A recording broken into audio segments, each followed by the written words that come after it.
ಹುಂಜಗಳು ಮುಂಜಾನೆ ಸುಮಾರು 3 ಗಂಟೆಗೆ ಕೂಗಿ ನಿದ್ರೆಗೆ ತೊಂದರೆ ಮಾಡುತ್ತಿದೆ ಎಂದು ಆರೋಪಿಸಿ ಕೇರಳದಲ್ಲಿ ಕೋಳಿ ಸಾಕಾಣಿಕೆ ಕೇಂದ್ರದ ವಿರುದ್ಧವೇ ಪ್ರಕರಣ ದಾಖಲಿಸಿರುವ ಘಟನೆ ಕೇರಳದ ಆಡೂರು ಜಿಲ್ಲೆಯಲ್ಲಿ ನಡೆದಿದೆ ಎಂದು ವರದಿಯಾಗಿದೆ. ಸಾಮಾನ್ಯವಾಗಿ ಮುಂಜಾನೆ 3 ಗಂಟೆ ಗಾಢ ನಿದ್ದೆಯ ಸಮಯ.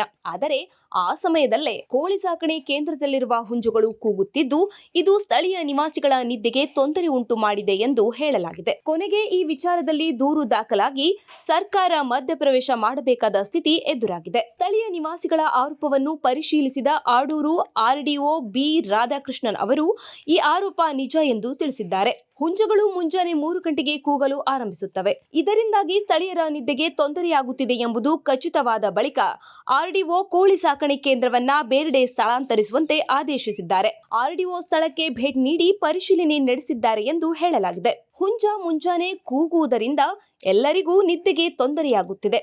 ಅದರಲ್ಲೂ ವೃದ್ಧರಿಗೆ ಅಧಿಕ ಸಮಸ್ಯೆಯಾಗುತ್ತಿದೆ ಎಂಬುದು ಸ್ಥಳೀಯ ನಿವಾಸಿ ರಾಧಾಕೃಷ್ಣನ್ ಕುರೂಪ್ ಆರೋಪವಾಗಿದೆ.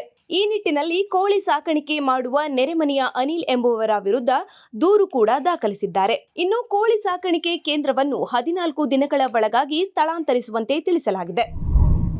ಮತ್ತಷ್ಟು ವಿಶೇಷ ವಿಡಿಯೋಗಳನ್ನು ನೋಡಲು ಮತ್ತು ಹೊಸ ವಿಡಿಯೋಗಳ ಬಗ್ಗೆ ತಿಳಿಯಲು ಈ ದಿನ .com ಯೂಟ್ಯೂಬ್ ಚಾನೆಲ್ ಸಬ್ಸ್ಕ್ರೈಬ್ ಮಾಡಿ ಮತ್ತು ಬೆಲ್ ಐಕಾನ್ ಕ್ಲಿಕ್ ಮಾಡಿ.